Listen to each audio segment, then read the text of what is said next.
of spiritual revelation. Desiring selfish things in this world implicates us in the three modes of nature and the laws of karma.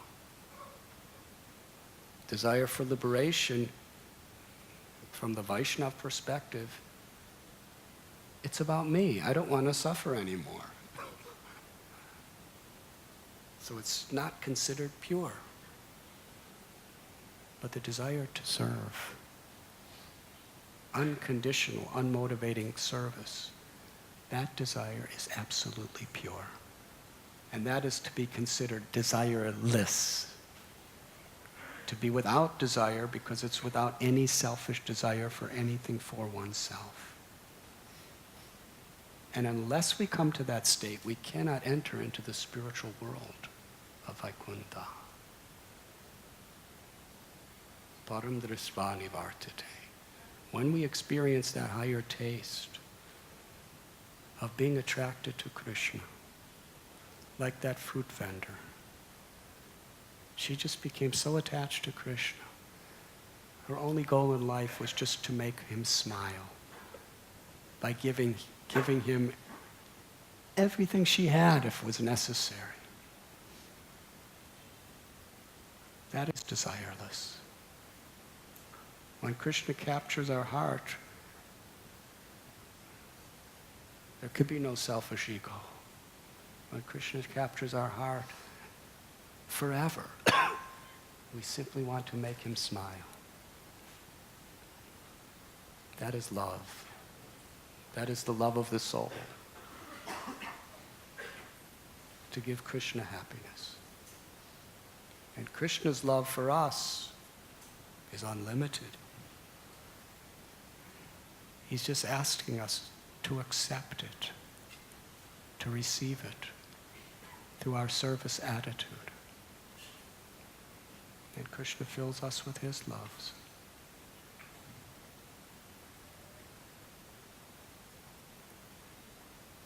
In this purport today, we read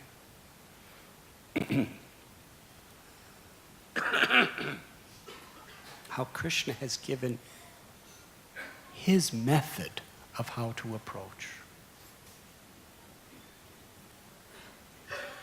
Because Aditi is explaining in previous verses why she's approaching Kashyapa.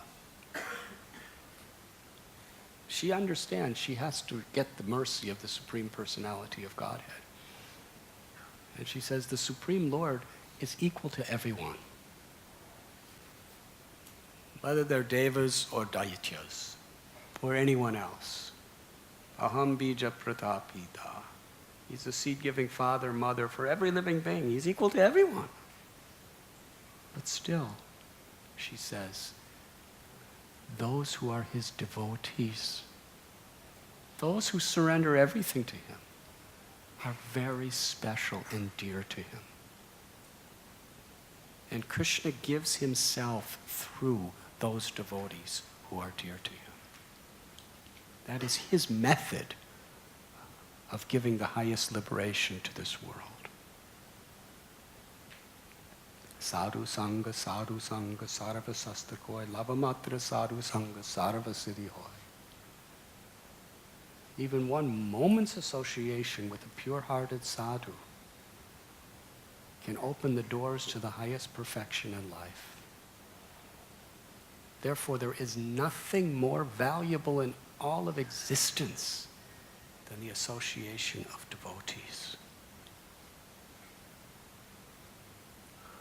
Greater than elevation to the heavenly planets, greater than treasures that surpass Indra, greater than the achievement of the 8 mystic siddhis where we could perform incomparable miracles, greater than liberation from all material suffering, is a moment association with a devotee. Because in that association, we can connect to Krishna. And Srila Prabhupada is explaining the holy name is non-different than Krishna. But unless we receive it from the pure-hearted devotees in Parampara, then even the mantra and the name has minimal effects. Because Krishna impregnates his potency in the name, especially when it is received by those who are most dear to him.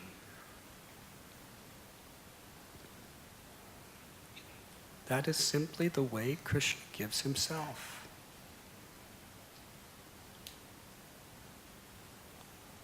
This sublime truth is being manifested here, and we will read that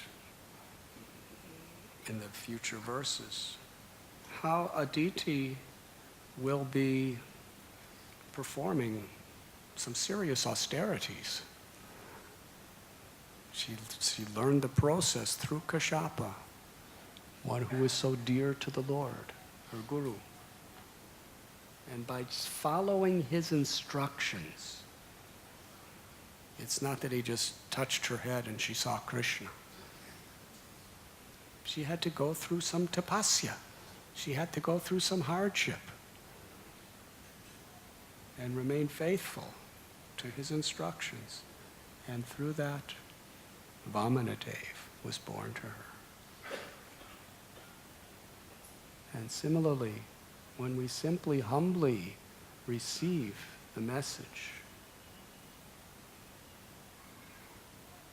with this eager sense of urgency in our life, then Krishna will also be born within our heart. He will appear. So the inconceivable problems, reversals, complexities, anxieties, miseries of this world, through the path of bhakti, we can transform them into the very means by which we sincerely take shelter of the Lord. But in the association of devotees, by hearing regularly, we maintain our perspective that whatever we're passing through, it's just a flash in the eyes of eternity. It's just about these material things called bodies and things in relationship to the bodies that are just going through all this stuff. Underlying it all is the eternal soul in myself and in others. But the reversals of the things are actually the opportunity which could impel us to sincerely, with all humility, take shelter. The false ego is so deep and so great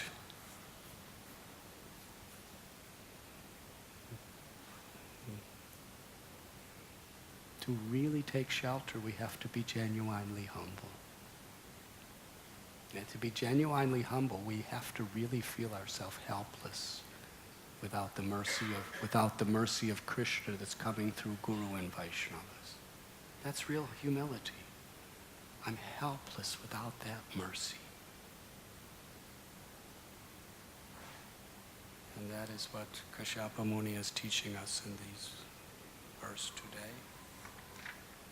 And this is the spirit that we have the opportunity to urgently, desperately, feelingly, and eventually lovingly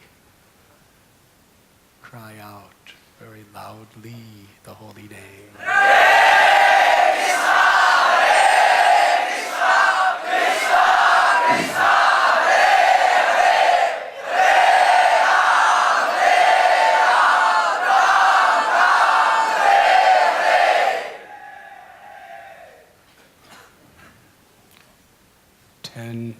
Times louder.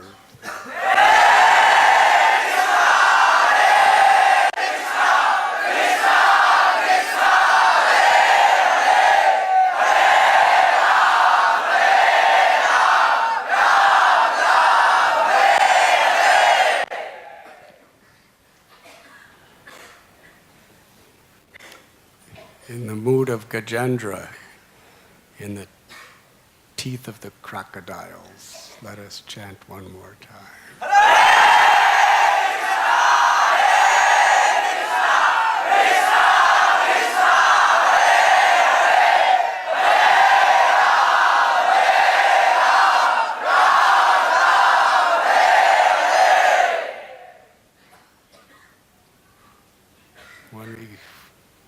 When we go beyond that crocodile, then we can chant in the mood of the gopas and the gopis, not just in desperation due to material anguish, but it is an offering. The material anguish brings us to the point of taking full shelter in humility. And from that point, then we chant even millions of times more enthusiastic as an expression of pure love.